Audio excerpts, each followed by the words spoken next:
So I'm pondering this whole idea of fostering connectivity and what that means in the educational space and all of the things related to that. And I'm thinking about other people who have contributed to these kinds of schools of thought.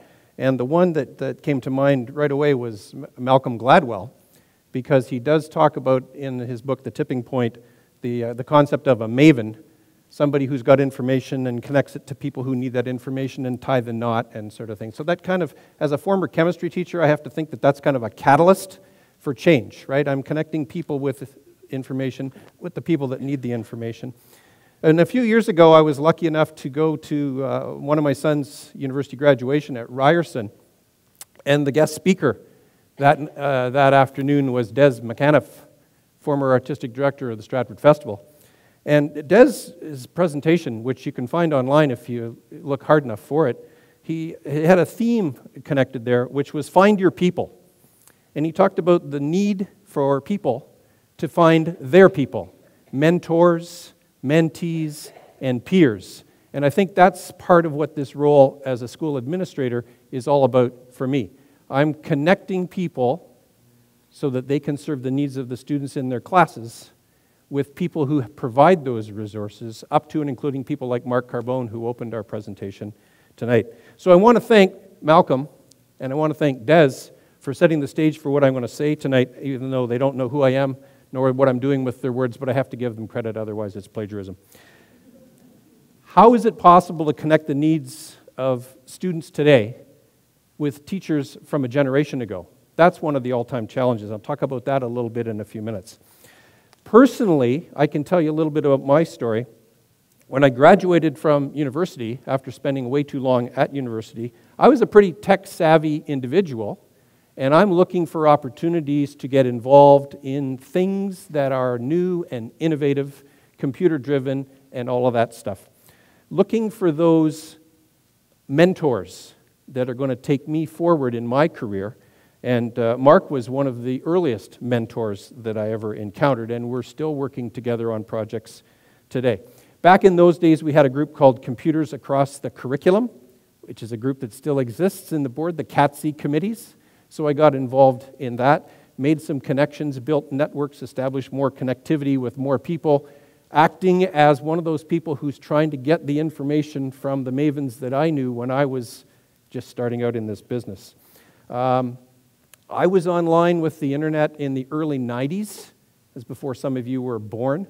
And so I had an opportunity to get involved with lots of projects related to the introduction of the internet in high schools before it was commonly available. Each school got one line. It was dial-up. It was in the library, and you had to sign in. And that was before kids knew about history. So we could go in after the kids had been online and see where the kids had been, and that led to some interesting conversations as well. What I'm suggesting is it's important in life to find those connective people, the people that connect you to the information you need and connect me to the information I need. And it's about trying things. Back in those days at Cameron Heights Collegiate, we were trying new things. We were trying to restructure the way computers were allocated to schools. We were trying to restructure how computers lived in schools and how you had access to those computers, and getting away from the concept of a computer lab and mini labs and mobile labs, stuff we're still working on today. As an administrator now, it's fascinating because I have an opportunity to advocate for people to do these kinds of things and to support those that are trying new initiatives and to bring the right people onto the bus for the ride that we all take together, hiring the right kinds of teachers, finding the right kind of people to work at the school board level.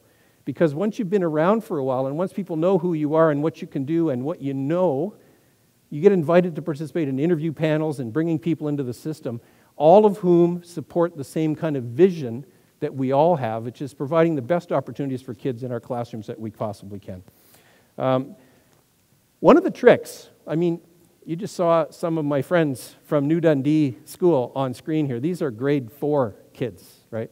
Those kids are going to be in high school someday. And it takes a while to turn the organization around a little bit so that we can meet the needs of those children when they walk in the door of this school. So when you have an opportunity as a school leader to change things ever so slightly, people look at you funny. They look at me funny the best of times, but they look at me funny when I make decisions that they don't quite understand.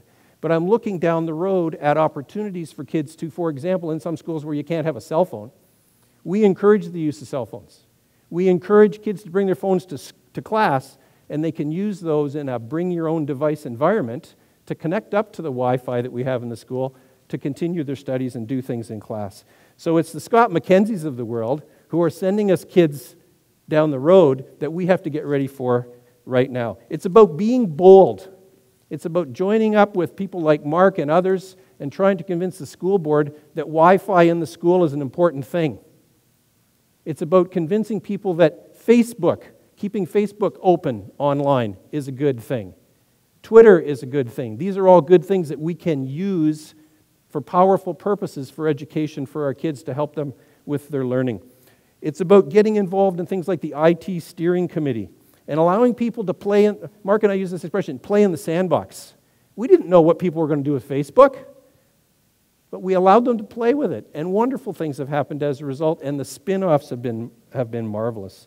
It's about watching the landscape and seeing what's going on out there and what's coming in the door and helping us to get ready and helping, more importantly, to get the kids in our school ready for what the future might throw at them. If you really want to have some fun, don't do it right now while I'm talking, do it on the break later.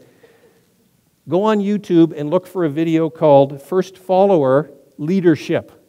First Follower Leadership. It's a brilliant video.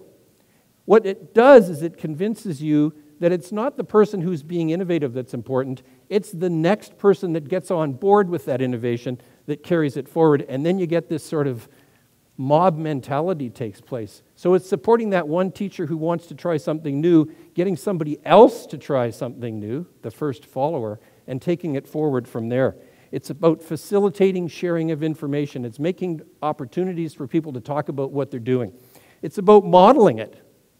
It's about me and Mark and other people going to conferences all over North America and using video clips from the classroom the way Scott used a video clip from his classroom today.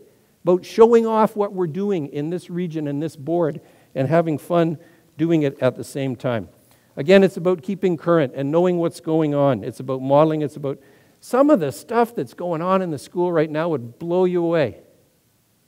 When you've got teachers who are mid-career teachers and late-career teachers coming down to your office and saying, that whole thing that's going on with Google Documents is incredible. It's changed the way I teach.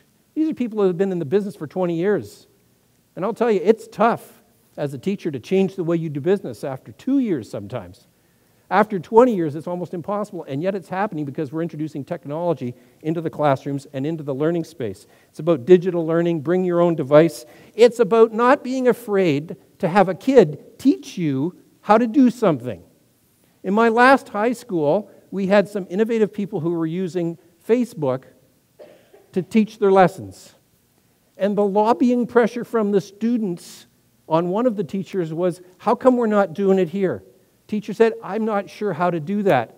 Can you show me? The kids teaching the teachers how to use the tools of today, the Web 2.0 tools that we're all involved in. The ultimate goal is to engage our students in their learning to improve their achievement using the tools that they're comfortable using, not the tools the teachers are comfortable using. It's about exciting those people, it's about fostering connectivity, and it's about being a catalyst for change in a big organization. And thank you for your attention.